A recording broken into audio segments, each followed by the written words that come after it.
Okay, so we've just gone inside. I got yet another big cup of tea, so that's fine. And here we see a couple of standard Kawasaki conrods from a Z1000, quite possibly. And these are 18mm. No, they're 17 though. Oh, so it's 18 there. Yeah. Oh, well. That's nothing to do with the pin size. They are 17. All right, okay, gudgeon pin okay, okay. It looked like an 18 to me. It's got 18 stamped on it, so I assumed it was 18, but it's not. Anyway, here we see this pre-milled piece. That's now approximately, how thick's that? Well, that is, I think that, well... But you want it to be 24 point something. It's got, when the bronze washers are on the crank, it measures just fractionally under 25mm. Right. But I don't want the rod obviously the same width, or it's going to start scuffing the web, so I need to at least, I mean, if I went to 24 wide, okay, it would be... If we do 24 wide, this is not 24 wide, is it? No, I think they're only about 18. 18, so straight away we've gone from 18mm to 24mm, which makes it a lot stronger, or potentially a lot stronger. The next thing is, of course, we talk about the little end here, which Mr. Kawasaki just uses a steel on steel bush, don't we? So we've got a gudgeon pin steel and a steel bush inside there. Now, it's often the case that we can get rid of that and instead insert a little bronze bush. We do that because, Jeff, tell us why. It's, well, bronze is more self-lubricating. Yeah. It's steel against steel is not the ideal situation. No, not when you've got big horsepower anyway. Not so. It's more with the amount of oil that a Kawasaki gets delivered to the cylinders, yeah. you need to iron out all these little... You need to help it, particularly when you're making a lot of horsepower. Kawasaki, take note. Yeah. So, the good news is, by making this area here a lot bigger, a lot thicker at the top end, you've got more room to machine out a nice big hole that then you can insert a nice thick bush, bronze bush, and it's not going to crack, it's not going to scuff. Well, it might scuff, but it's not going to fatigue or anything because it's a lot stronger. Whereas if you use these standard rods and did the same thing, the bush is going to have to be very, very narrow, and you're also losing a bit of meat from the top end, which you're actually weakening the rod too, which we don't want. So that's the reason why we're making, or rather Jeff's making, a set of new, bigger, fatter, stronger conrods.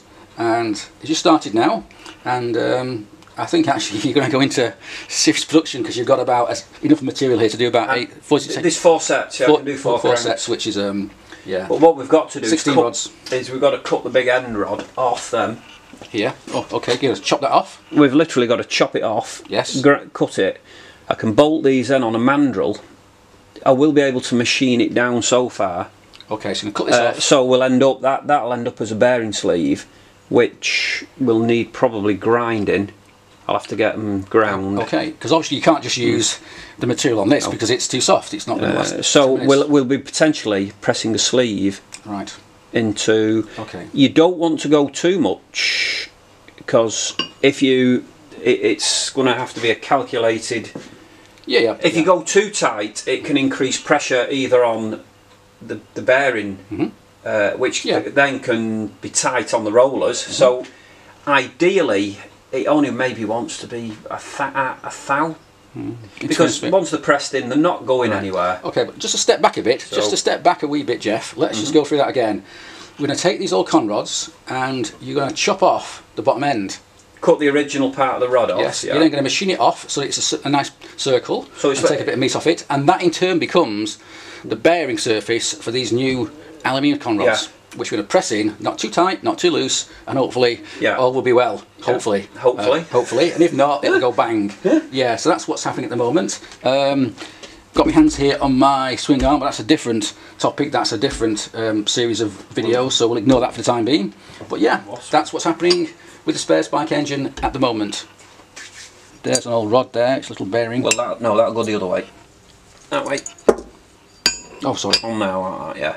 It gives like 10mm of metal round each when it's done. As you can see, this is quite a small end effectively, whereas when you make it, you're going to have it much bigger. That's taken out to 22mm. Yeah, and as opposed to what? And this is what, the bronze, 18 or 17.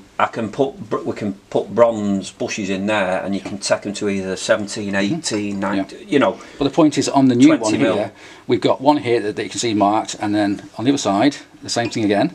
And there's no room. You've just got to hacksaw through I've got to be very careful when I cut through there, so it gives me my maximum amount on and it's pretty damn thick, so it's 1 inch thick. You'll be sweating when you finish. Well, I think it was 24mm thick, but and you've got to do it 4 times. So that's 70-75, and we've had to make sure that the grain is actually running the length of the rod.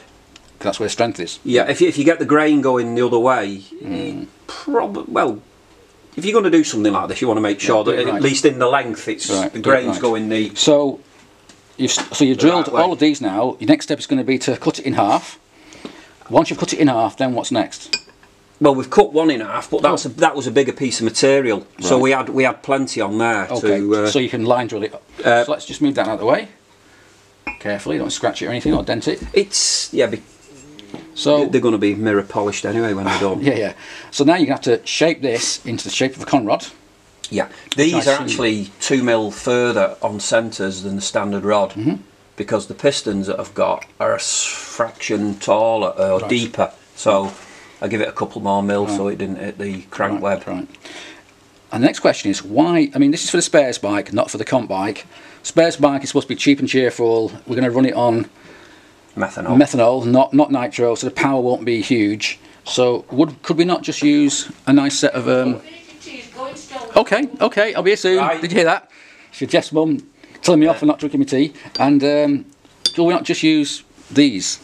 I mean, well, the piston, the standard rods, what happens is, because there's very little oil, they don't half pick up. Right. And steel against steel in a road motor, the more power you try and put through, it tends to snag. Right. You can actually lose horsepower.